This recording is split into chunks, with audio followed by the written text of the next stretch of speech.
Hello, my name is Jefferson Westwood, and I've served as the director of the Michael C. Rockefeller Art Center at the State University of New York in Fredonia since 1982. I still remember the first time I met Woody and Marilyn Thomas. It was about 1986 when the Travelog Industry Convention was held in Baltimore. Woody and I formed sort of a common bond because we were both in the travelog industry for first time at about that time. Woody as a new filmmaker, along with Marilyn at his side, and me as a new presenter of films, choosing the filmmakers to come to town, doing the publicity, doing the physical setup with the projector and the screen, and as is traditional in the travelog industry, taking the speaker out to dinner before the show.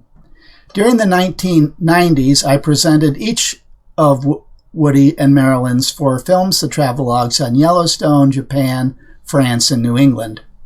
Woody was one of the better filmmakers in the business. He was also one of the more agreeable personalities in the field. It was great having Woody and Marilyn come to Fredonia, not only because their films were well made and well received, but because they were just nice people to be with. Somewhere along the line, we discovered that the Thomases were Unitarian Universalists, just like Wendy and I were. And this gave us even more of a common bond and common things to talk about.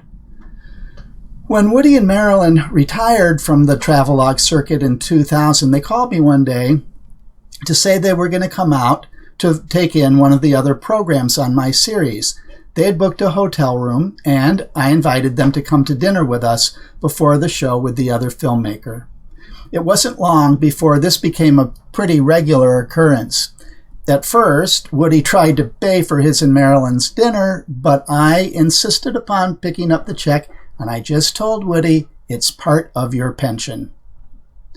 Being an itinerant travelog filmmaker when you're out on the road, going from state to state and city to city and province to province, can be a somewhat lonely business. And the other visiting filmmakers who were coming to Fredonia with their film for the evening always seemed to be pleased to have another filmmaker at the dinner table. And it wasn't long before we started going out for drinks or dessert after the show as well as dinner beforehand. Woody was a great conversationalist. He had a warm and outgoing and enthusiastic personality. There was always something he was eager to talk about and knowledgeable about as well. I remember how thrilled he was with the documentary film My Architect about Louis Kahn, the architect of the Unitarian Church in Rochester, was nominated for an Oscar, and we got to see it and compare notes afterwards. And how proud he was to be a member of that church and how proud he was of its building.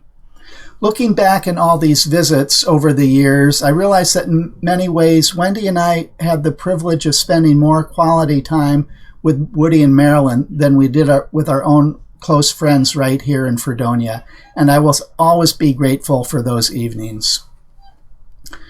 Unfortunately, I had to close my travelog film series down about 5 years ago due to declining attendance, and the fact that new filmmakers were not coming into the industry at the same rate that the seasoned veterans were retiring.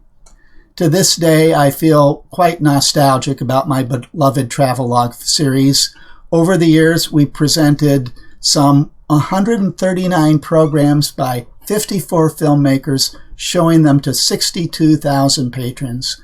But one of the things I miss most about Fredonia's travelog series is the great periodic visits we had from Woody and Marilyn Thomas. I miss him.